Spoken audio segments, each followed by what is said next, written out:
Hey, IT Nation, Sean Lardo here with another episode in our long-term series of talking to entrepreneurs and not even entrepreneurs sometimes accidental entrepreneurs, right? And this is the Wise Up podcast. We do video, we do audio, we do lots of things. It's amazing, especially when I'm with Matt. I'm with my co-host, my really good friend, Matt Topper. How are you, Matt? Doing fine, Sean. How about you? Fantastic. We've had a good week of interviews, and we're adding on to it today with another great interview with another duo. We have a good problem in that we're trying to cram a lot of interviews into a couple of days. That's a fantastic issue to have. Absolutely. The goal here for this podcast, for those listening, is for you guys to hopefully be able to absorb some nuggets of information that'll help you either professionally or personally to have a better life, to make some good decisions. Unlike decisions that Matt and I have obviously made that have led us to being together, which probably weren't good decisions, but here we are. We're making the best of it. And we need to just be able to give you the opportunity to reach out to these people after the fact. So we will always share their information to their details. Now, with that said, we have a good episode here today, Matt, I feel like. I think so. I think we have a good topic. We have fantastic guests. And I think this is the kind of thing that the audience, everyone listening, will be able to take something out of and really implement right away. I would agree. For me, it's so bittersweet because these guys were also the winner of my pitcher competition this year in 2024. And so and being able to watch them kind of grow over the year and evolve into more has been nice to watch. So it's, for me, again, back to being bittersweet. It's like a win for me. It gives me like a proud dad moment, and it really is being a father, especially to one of the guests, because he is like childlike still. So yes. Any other thoughts before we introduce them, or anything else we should talk about? Well, no, they're here on the show because you just have to come on the show after winning Pitch It, like even if you don't want to. Yes, it's forced love. It's forced family time bonding for sure. So, all right, well then, if there's nothing else to say, without further ado, let's bring on our guest. Like I said, 2024 Pitch It winners. Also really cool kids that are really smart and very active in the space everywhere now, and have built a really good following, a good network, and made many friends. But let's bring on Senteon. We have Henry and we have Zach.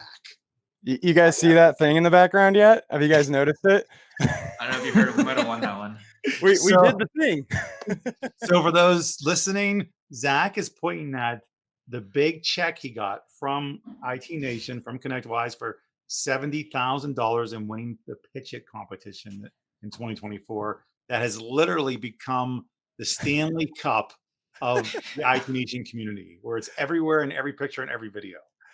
There is another prize coming in because someone didn't know the award ceremony was at the end of the conference. So I do have a trophy that is allegedly in the mail. Tracking number has not been shared yet, but it should be here any day now.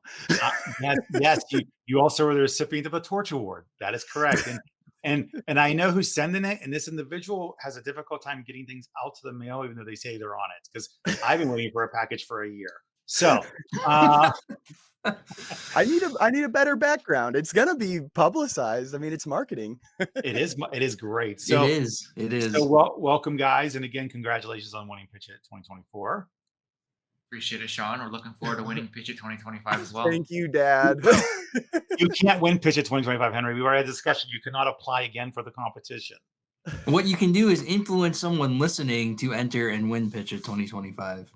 Is the incentive that we get to coach? We're doing a duo cast here. Are we duo coaches next year, Sean? You guys will be coaches. Dude, am I going to be allowed to coach somebody? This is going to go bad.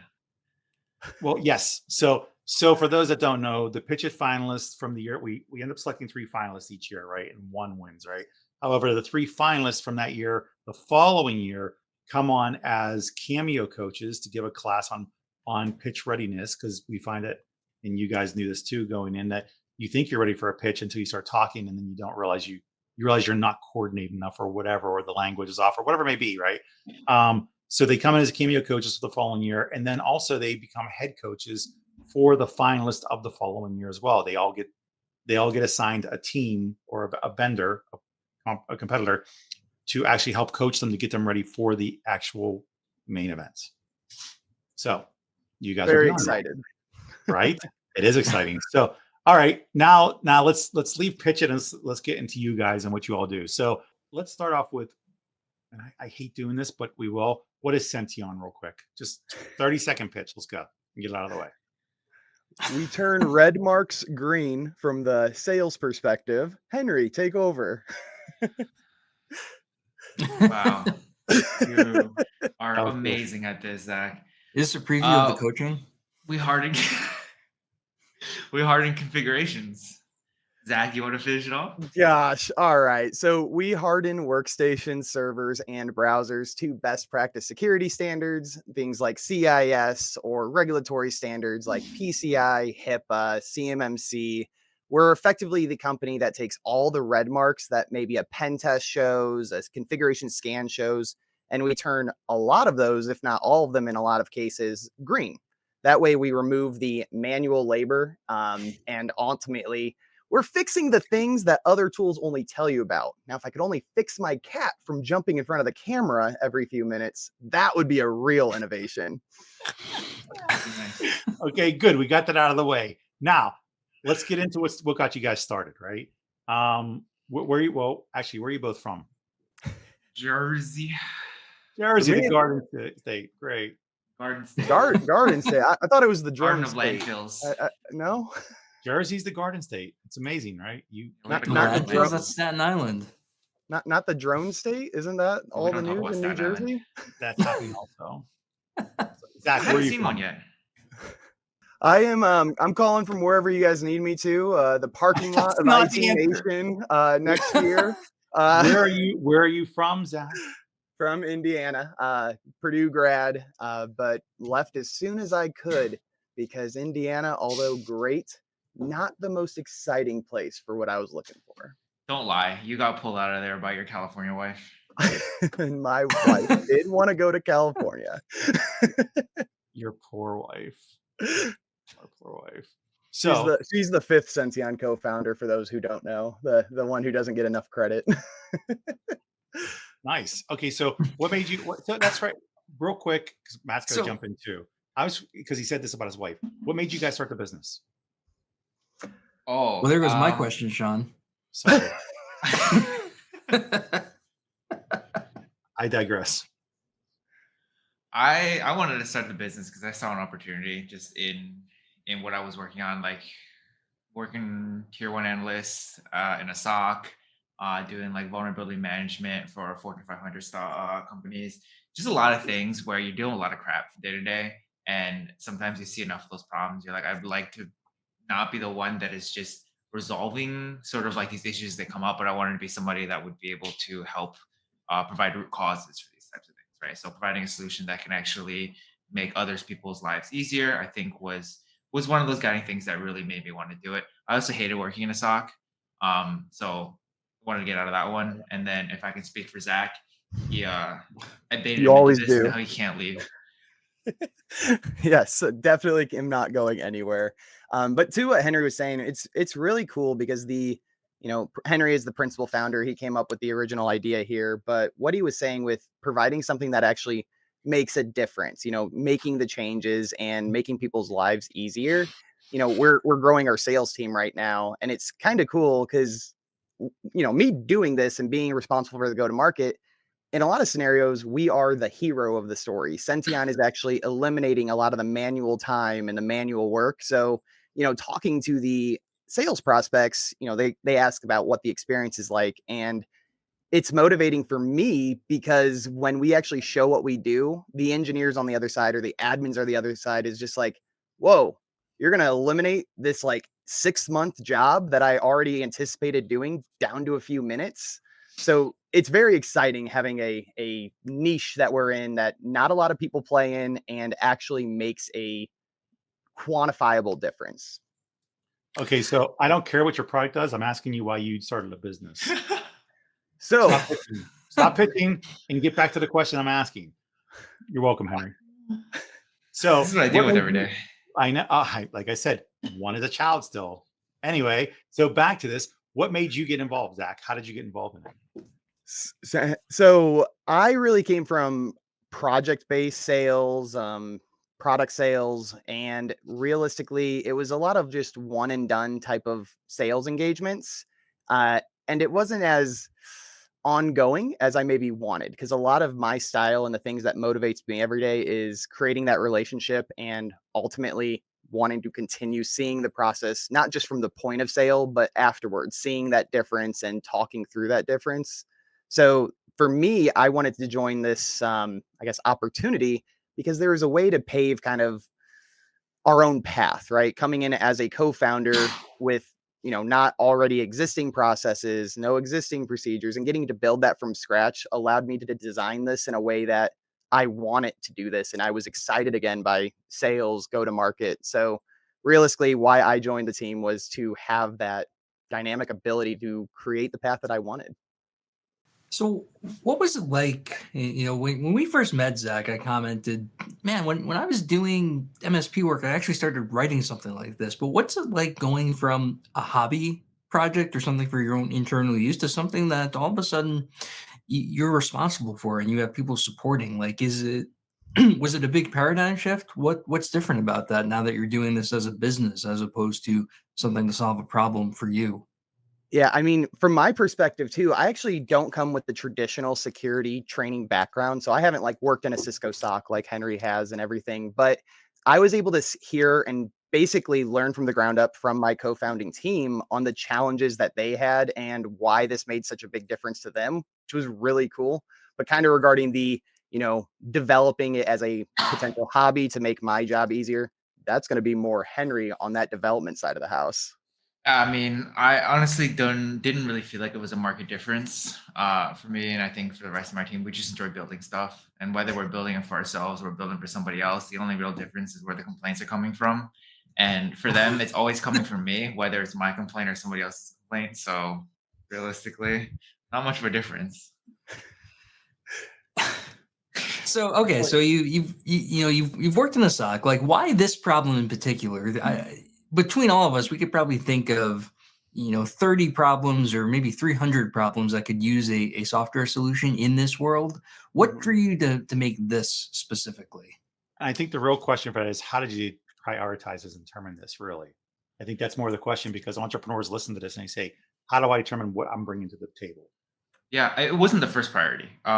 It was on our roadmap for the longest time when we were getting started because just this idea scratches an itch in my brain I can't explain.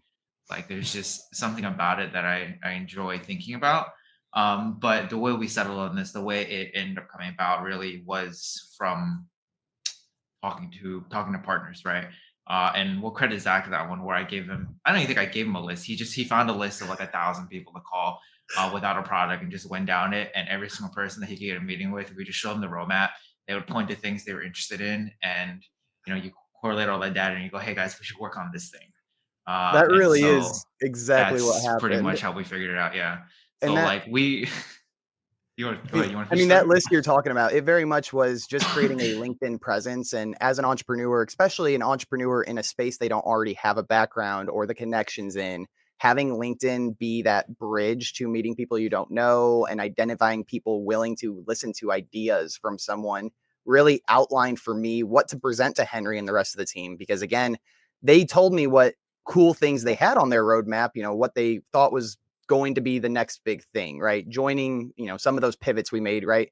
Joining the EDR wave, trying to build our own, which, we realized pretty quickly, even if we get to the same output, if the inputs are different, no one really cares. It's more about the brand of the company, which, bootstrap Mhm. startup doesn't have much of a brand to back in on.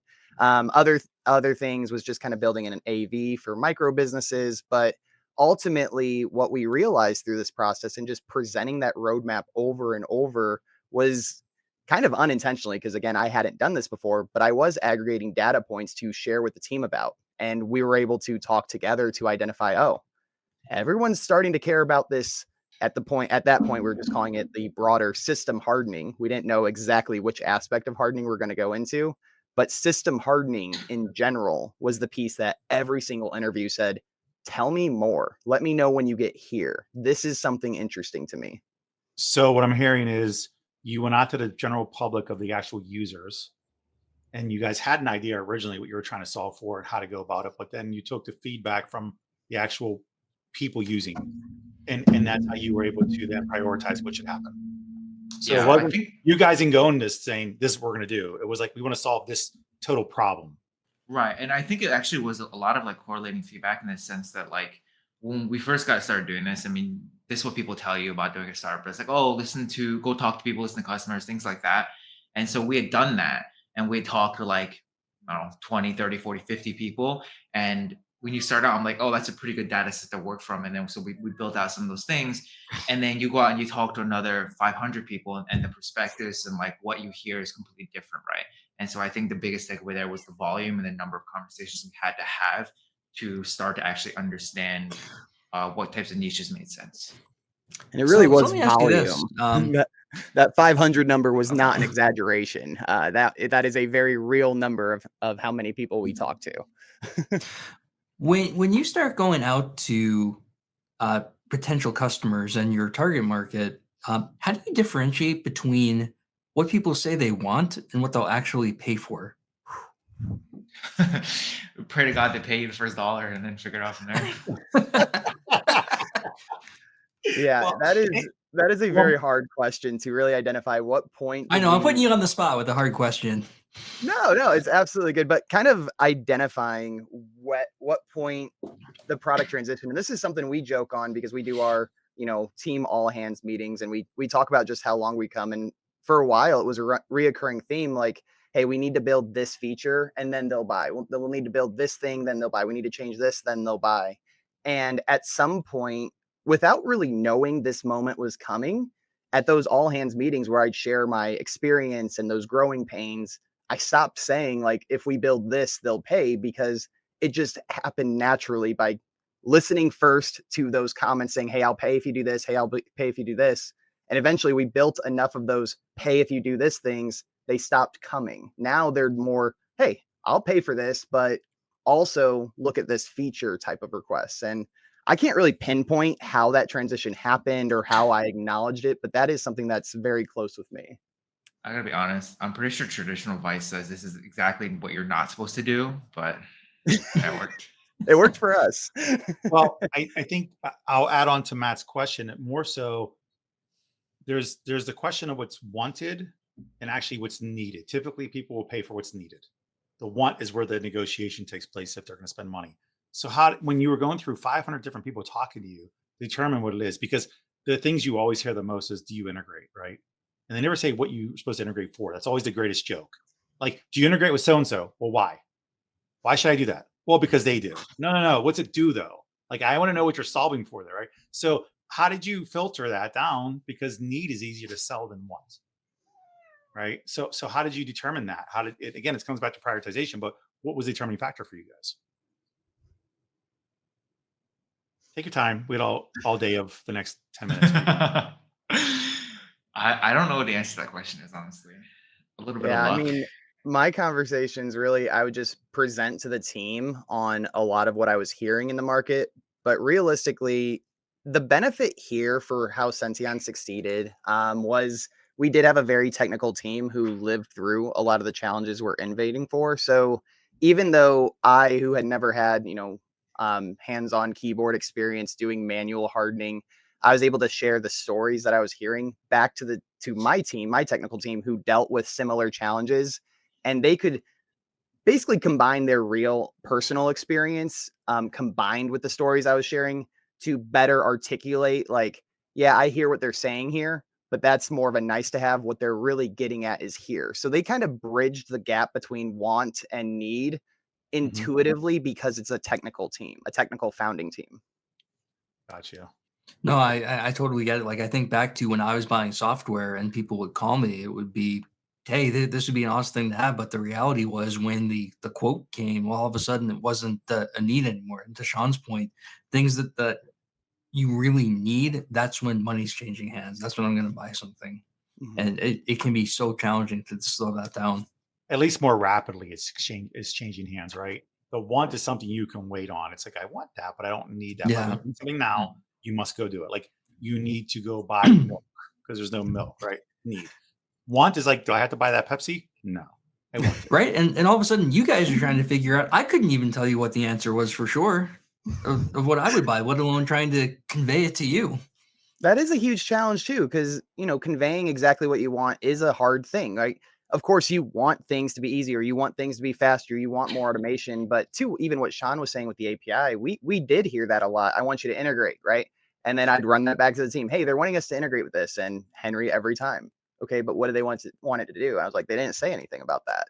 They just wanted it to integrate. I know So like, the directive is not clear here. yeah, and I had to learn very quickly, again, on the fly, first time entrepreneur, like, hey, them telling me they want integration is not good enough because Henry's going to try to ask me more questions and I won't have the answer. So it was almost just like, hey, I had to learn on the fly, like taking stuff on the surface isn't good enough when I'm relaying it to a very technical founding team who is always going to want more rather than less. So I had to adjust my process to start digging deeper and deeper. My background sales is a lot of discovery, value, finding and pain, growing, et cetera, et cetera. But this was a little bit different because it was more roadmap value finding as opposed to present pain finding. Kind of the same, but there was a subtle difference when I asked my questions. So it's still discovery though, just a different discovery. Yeah, still discovery, a little different. So just one question is, how did you come into work together? You guys are different personalities. That's obvious, right? And then there's other guys too that are involved. Like God knows what they are too.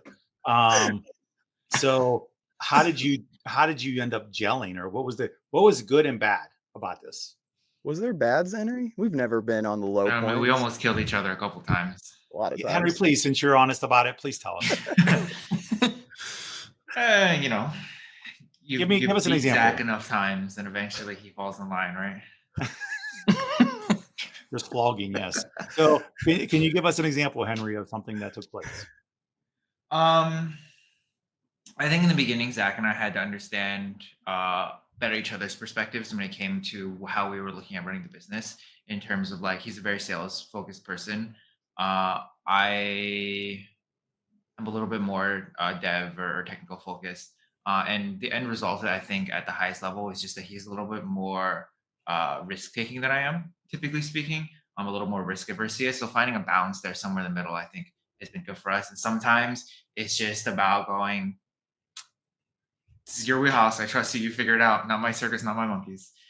It definitely wasn't like that at first, though. Like you were sharing, yeah, it's a learning process of what things hand off each other. I think it goes both sides. Some things now you'll trust me with.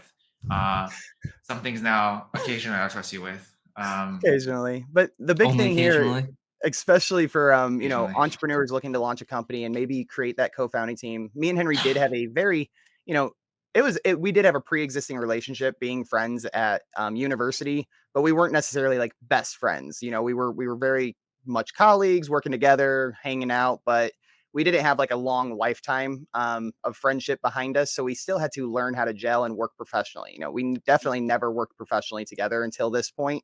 So this was an opportunity for us to better learn and communicate our strengths in, opposing ways. So any entrepreneur out there looking to launch their own company, I'm not saying you can't work with your best friends, but you probably haven't worked with your best friend professionally. So learning those styles and the things they care about can avoid a lot of arguments, to put it that way. So especially at that beginning, right, where the trust maybe wasn't inherently there. Obviously, trust enough to be a co-founder and be respectful, but the trust of staying in your own lane was a little bit harder. It was more earned throughout the experience. And especially out of the gate, I was like, hey, we have something no one else has. We just need to go to market. We need to spend 20 grand on this show. I don't care if we don't have 20 grand revenue at this point in time. This is going to get us 40 grand revenue, right? So getting on the same page and trying to articulate how demand gen happened, or how, leads move from lead to qualified lead, something where Henry didn't have that background at the beginning. And we had to define the process and procedures and what metrics, or rather questions, had to be answered in order to move to that next stage of qualified. So it was a lot of just mutual training on both sides to get each other on the same wavelength.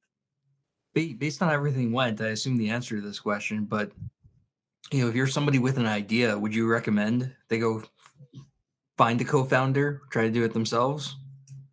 I could never imagine doing this on my own, but go for it, Henry. I don't have a good answer to that because it's going to depend on what the idea is. I think, you know, in our space in The security and going idea or IT, the idea or the individual?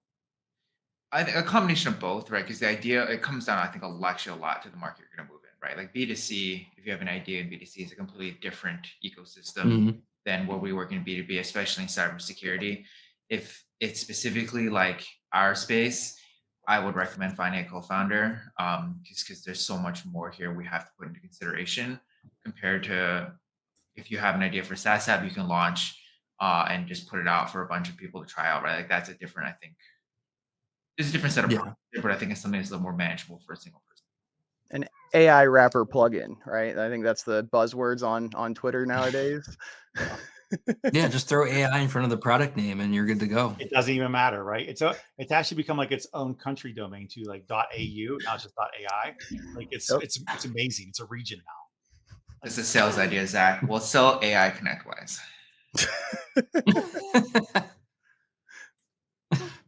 That's impressive. Matthew, I was too busy drinking my Don't let us Dunkin'. For in- anyone listening, don't Sean let us just interrupt. interrupted me from my delicious coffee sip. Don't let us interrupt that. Are we You think sponsored by Dunkin' on this? Is that Dunkin's just down the street from me. So you mentioned your you kept hearing these. If you just add this, people will buy, right? And you had multiple iterations of that until you hit critical mass. What was going through your head during that period? Like, were you concerned that you wouldn't hit that critical mass, or were you pretty confident you get there and you just needed time? Like what are you thinking during that period until you kind of made it? I can answer for I think Henry on Zach this knows what one. I'm thinking. Yeah, Zach's an idiot. If we build it, it's not going I to change anything. throttle his ass every time he came back to me with some feature request that was just completely nonsensical. Every once in a while, there's one that comes back. It's like, this makes a lot of sense. We should do this. And then there's like 5 more. I'm like, dude. And this does come back to, me maybe not having that formal hands-on experience with any security product, because a lot of the feature requests I'd come back with initially, until I truly understood the scope and the innovation of what we had decided on was, things well outside of the scope of hardenings, things that had no relationship whatsoever and would have put us in a different competitor pool than we even should be considered part of. So there was a lot of those. So I know exactly how annoyed Henry got by a lot of my, hey, build this, they'll pay type of conversations. But that again goes back to the benefit here, having a co-founding team of not all go-to-market sales guys. We had a co-founding team of, hey, I can take the broad ideas that they may bring to me and figure out exactly what the root of the ask is and better articulate it internally to build it out for the external. So well articulated. I've done some speaking, only a few in person though, so I'm a lot more comfortable behind the screen. It's always surprising to me, Zach, to hear that you're not a technical background. Like you come up to events and you talk to people like me and you talk to other people in the cyber world. And if you're not technical, you do a good job in faking it. So nice work. I appreciate that shout out. And it's funny because very much at the beginning, like I truly mean like the founding team we had was so technical. I had to take a lot of initiative just to keep up and understand a lot of the conversations. Because when you're a small team, you're part of most of the meetings. There's not a lot of, swimming lanes where you're focused on individual things. It's a team effort here. So for me, and if you what is it, Myers-Briggs, I think, all those self-personality things, my number one quality or metric, whatever, is competitiveness, right? So the fact I couldn't keep up with everyone was definitely a struggle for me. So it was a lot of self-driven wanting to learn and catch up, because not only internally was it maybe more difficult at first, but being able to present myself as an SME externally and build that credibility and build that personal brand to have direct conversations. Because as vendors, there is this barrier. There's always a stereotype. Oh, the sales guy isn't going to have the answer. I'm going to have to go through this guy to get to the guy I actually want to talk to. So it was, learning by fire internally, because they got me up to speed as fast as they could. But I also had to do it from a personal driven standpoint to hold my own in those conversations. I'd like to think it's not a front now anymore. Henry might have other opinions, but definitely at first it was definitely a lot of just learning on the fly and doing my best to keep up. So, but to add to that though, it's not about any really good salesperson does this, right? Because you have to be able to be in the conversation, like you said. Yep.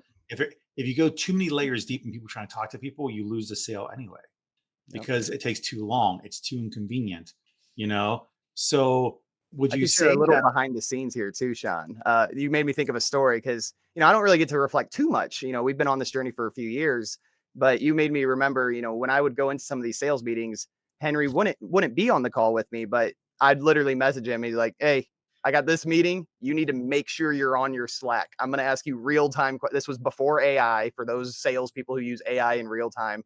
Henry was the original AI for me, and I was like, "Hey, they just asked this. I'm going to stall while you type back to me." Like that is really how I learned by fire on the go. And, eventually I asked so many questions to Henry, read so many of his responses, I could do it on my own. And I was able to kind of take that initiative and run with it. So I'm kind of curious about that. Was that an intentional choice to not have Henry get sucked into the sales calls? Ooh. Yes and no. At that time, I was doing a lot more dev work, and for whatever reason, I'm okay at splitting attention. So I would actually be doing a lot of dev stuff. Which, if I'm on camera, I'm like on a meeting, it doesn't look very good because I'm just not focused at all on like what I should be looking at. But if I'm just responding to in the background, typically that works pretty well. So I think that's what we ended up doing, and then I think that was the main reason. Honestly, I don't know if you had another one in mind, Zach. I mean, realistically, putting together the founding team, right? Henry was that principal founder. He intentionally looked at people to handle specific things. And one of those things was he knew he didn't have the sales background. And, he expressed to me, he didn't want to be on camera at first. He didn't want to do those necessarily sales engagements. And as you can tell from doing a webinar here with everyone here, we've all grown, with me on the technical side, Henry on the sales side. I mean, you basically are the Senteon customer success today. As we're building out our team, those responsibilities will dwindle a little bit, but at the same time, both of us have grown in our respective, I guess, non-respective lanes, you on the sales and me on the technical side. So what I'm hearing is it's important to know your lane first off, and to know to stay in your lane, Mm-hmm. and that there's overlap of the lane, but again, you still know where your overlap is and where you end. Yeah, it was cool. I did a webinar with Heather Noggle yesterday about communication. And one of the pieces we talked about, you can be a great email communicator, but the moment you're in person, your verbal communication skills can be absolutely horrible. And that's not me saying Henry had bad communication skills. I always thought they were great and wanted him on the meetings with me, but it just worked better at that point in time. So he could kind of split focus to be that, text communicator with me. But what was really cool is we identified each other's strengths. I was good enough to build that relationship and stall and ask questions in real time because that is my actual background. And his strength was having the answers, but maybe not always presenting the answer in a way the customer will understand. So we identified those strengths respectively and just built our process around that, all accidentally, I would say. I don't think it was real designed intention, but it's how it worked out. I enjoy that. Trying so they work. I enjoy that mentality, but also coming back around full circle to this, as you learned how the technical aspect worked, we know there's a cutoff where you don't need to know. It's basically, I love the sausage, but I want to see how to make the sausage. I know to some degree you understand how to, but you never could actually develop it, and you probably don't really want to do that. Where Henry knows how to talk to people about this stuff, but also doesn't want to be, knee deep in a sales process either. Is that fair to say? Yep. Even though he is now. But you'll never, neither one of you will ever be 100% into the other person's livelihood, essentially, or responsibilities. Yeah. And I mean, what's the importance of that though for an entrepreneur? Like, how important is that, Henry, that you don't have to deal with all his stuff? Saves my sanity a lot at the end of the day, I think is the most important part. I mean, one of the things that we think about as an entrepreneur is like, we'll do whatever it takes, right? Like if I have to take out the trash, or I have to mop the floors, whatever, you'll do it, right? And so if Zach's got double book meetings, I'll do it, right? Like I'm not gonna complain to him. I'm not gonna say I don't want to do this. I'm not gonna make him reschedule. Like we'll do it. But I think where that big benefit comes from is you can tell more often than not there's a market difference when Zach runs a demo or sales meeting than when I run one, right? And the level of response and engagement he gets. And so it's from an importance level, it's I think recognizing that there's some level of you want personal growth and there's some level of like being able to do everything. And then there's a level of like what's best for the company. Mhm. And that And that is was to very let much people growing do what they're pains good at. Yeah. because I don't think of you like that at all anymore. You can hold the engagement just as well as anyone. So it's cool just to see each other's growth on both respects. So very, very much an exciting process to get to where we are now. And with the recent news closing our investment round too, like the growth is really just starting for us. Well, what has it been like getting more involved and deeper into the community, right? I've seen you everywhere now, and I think it's a partial reason for your success. You guys have really become part of some of these groups and participating in communities and discussions. Um, I don't think you're from the channel community originally. So what was it like getting involved in that? Absolutely horribly hard. It is not hard. It is not easy to break into this space. There's a lot of just, circles of people who have been friends for like decades, like have literally helped each other complete a project together. So there's just so much trust built into many of the people who are in the space that it's intimidating as all get out to have one. I don't have the original technical background. Two, I've never actually been an admin myself, and now I need to incorporate myself and my brand into this community to build whatever I can build, right? That's the only way Senteon is going to naturally come up as in conversation is if you are in that. And not only that, that is how we decided what Senteon was going to be. I had to get into the community with only ideas.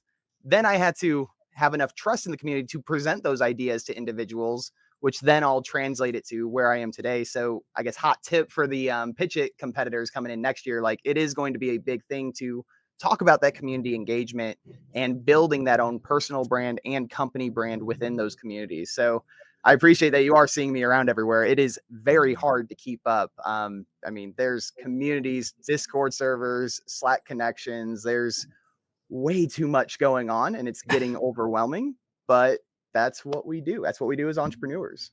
How many Slack channels are you in? Oh God. I'm in, I guess right now looking at this screen that I'm signed into 11, but I know I have more on my phone. Henry, what about you? I got 2 on my Slack on this computer. So you're in 2 Slack channels and Zach's in 11. Yeah, and one of those is our company Slack. So That doesn't even count. So let me put you on the spot for a second, Zach. So say you're someone trying to break into this space. What's your advice to start getting that acceptance? Right, you don't just log in and start spamming your product. Like, but what does it look like to start breaking into this group and community? What should someone do? I mean, the first is the low hanging fruit. Start engaging on LinkedIn. I think LinkedIn is a medium a lot of the, especially managed service providers, our market that we serve primarily is talking to the people who do post on LinkedIn, being in the comment section and starting to actually make your own posts about things that that audience is going to care about, right? They're going to care about learning a lot of the time. Like a lot of my posts, well, today I've really adjusted the way I post to be a lot more personal. But when I was building my brand, I would share a lot of my learnings of getting into the security space and learnings of what this setting does. I still do that via webinars now with a lot of educational content. But initially, I didn't have enough confidence or I didn't have enough of a platform to even hold a webinar. So that was something where I had to start, okay, I'm going to start with posts. I'm going to start with just commenting and then working up to direct messages and just kind of injecting myself into everywhere that I knew the people I wanted to know looked at. And then eventually I would be able to convert that to that direct message like, hey, saw you talking about this. And I leverage this constantly. I'm a first time entrepreneur. That was always my opening line. Could you give me input on this? And because they had that association with me, it helped me build those initial community connections. And I would leverage that new relationship to get intro to other relationships. So what I'm hearing, if I distill this, is really like genuinely contribute, right? Resist the urge to go and start talking about you or your product all the time, but just genuinely be part of discussions, and the brand recognition, the name recognition will follow. And from the name recognition, then when you start talking product, oh, I know Zach, I know Senteon. And the benefit here is when I started doing this, we didn't even have a product to talk about. So there was literally no secret agenda, as a lot of people feel when they accept a LinkedIn connection. Like, oh, they're going to try to sell me something they got. Like, I literally had nothing to sell for a lot of my initial effort going into this community. Okay, so you had no product to sell. Were you working a job at that point? Because how were you making money? Any of I you? have the secret co-founder I talked about, my wife, Miranda. She's Oh, absolutely incredible. well, So Henry, since you don't have a Miranda that I know of, um, how did Actually, you? I do have a Miranda, but I also, I need a in fact, Miranda in my life. building your my co-founding Miranda team is Zach's around Miranda. wives. You guys have Miranda. I have Matthew. He's basically a Miranda. I No, but traded I down. also I kept up with my work like coming out of college.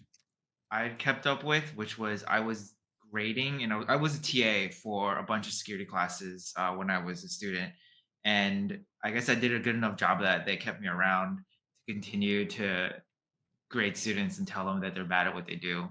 And so that's a nice convenient thing because I can do it completely remote and at whatever hours I wanted, as long as shit was getting done before deadlines. And so that was one of the things that I did to put ramen on the table. And to be very transparent on my side too, like there was a lot of odd jobs I had to do. So I have a very extensive background in home restoration, especially painting projects. So there was a lot of odd jobs in between just to get some, make sure we can keep beer alongside the ramen dishes. But realistically, yeah, it was having an amazing wife who supported the vision and wanted to go on this journey with us. So Zach, how does that conversation go? I think I've asked this to other people. When you say, "Hey, I'm going to go start a software company, and we now have to rely on your income until this gets going," like, what's that like? Yeah, it's whew, it is a lot of communication at first and a lot of give and take right after. So opening the conversation, it was took at least a month because when I was formally introduced, I was trying to transition my career to software sales. I was actively doing that. And I quite literally had the job offer I wanted and to move to the city I wanted. And then Henry was like, and if you want to consider this instead. So it gave a lot of, if you want to consider this instead, there's no paycheck with it, but you can join. There was that conversation with her and, also including some family into it. But realistically talking to Miranda, it was, hey, we have this in front of us. This is kind of the long-term goal if I take this opportunity. If we go with this other alternative route to be a co-founder, here's the opportunity. Here's the vision of what they're doing, which at the time wasn't even the right vision, which we learned and we pivoted. And getting the buy-in to understand what we actually wanted long-term. And for us, our long-term vision just in life very much was to go back to that entrepreneurship or having that some type of ownership role in a company. This was a little bit sooner than maybe we anticipated, but it was part of that long-term vision that me and her both shared. So what I gathered is you need a Miranda, and you have to get an RV. And then you can do this. Living in an RV is definitely a helpful thing. For those listeners who maybe didn't know me pre-RV, we actually lived in dormitories also to afford entrepreneurship. So my wife works for universities, and I've lived on Tulane's campus, a couple California based campuses, and that was kind of a way to make every dollar stretch farther because there was no housing expense for a while. What about you, Henry? Where did you live? Like a Sears refrigerator box or some shit? Like, I don't know. Pretty much, yeah. An apartment, a little apartment box. Yeah, I get it. I gotta do what you gotta do. Okay, so when you start, and I just want to close this off. So when you got into this entrepreneurship, we all know there's sacrifices being made. You've already spelled those out. How long do you give yourself before you realize a level of success enough to move into a real house, or whatever it is? Like, what do you consider this the next step? How long do you give yourself for this before you want to realize your success? There's some not success, 90%. not Bill Gates, not Jeff Bezos. I'm saying, but in general, like where you can live, like actually invest in your own life for quality of life again? 90% of gamblers give up before they hit it big.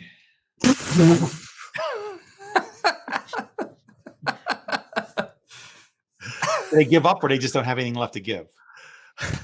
That's for them to decide. There's a difference in the two. You can only donate so much plasma. I mean, the answer to that question is vague because it's like, and I'm sure Zach has had this too. We've actually never talked about this between But us, you've had but an I know internal, but you have an internal biological clock. you're sitting in the shower and Yeah. you're taking a shower and you go, how the fuck long am I going to be fucking doing this? Yeah, And you then do, right? And then so you get out of the shower and you stop thinking about it and you get back to work. So if you never shower, entrepreneurship's You never super think about- exciting. Yeah, that's, Exactly. that's what I'm hearing. That's the secret. so if you never go in the shower to wash it dirty off, you don't know it's dirty and you just stay in it. It doesn't matter. You have no idea how happy you should be. This is remote.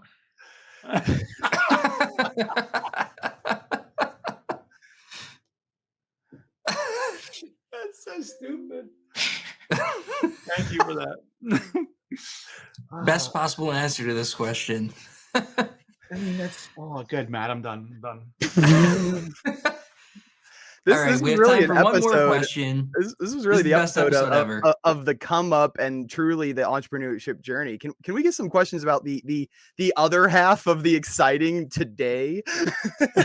All right, well, we only have time for one more question. We'll have to bring you on for another episode to get to the rest of it. We should We ask this to everyone who comes on the show. Hold on, before you go there, Matt. Yeah. You're right. We have to have a follow up, but let's make it in like 6 months. Let's get as like a temperature check on things. We come back to this. Question one: has Henry showered since the last Exactly. episode? That's the very first question. When was your last shower? What makes you think I have water here? I still have to be connected to a hose to have water. Oh God. Zach, why you park next to the fire station? Well, you have water. The water Right. pressure from the city line just wasn't doing it. All right. So the question we ask to everyone who comes on the show, and in this case, think of listeners as someone who might be thinking of starting their own software company or might be trying to get something off the ground. What is one habit that someone should either start doing or stop doing if they're in that position to increase their chance of making it? Henry's laughing because he's going to say, stop showering.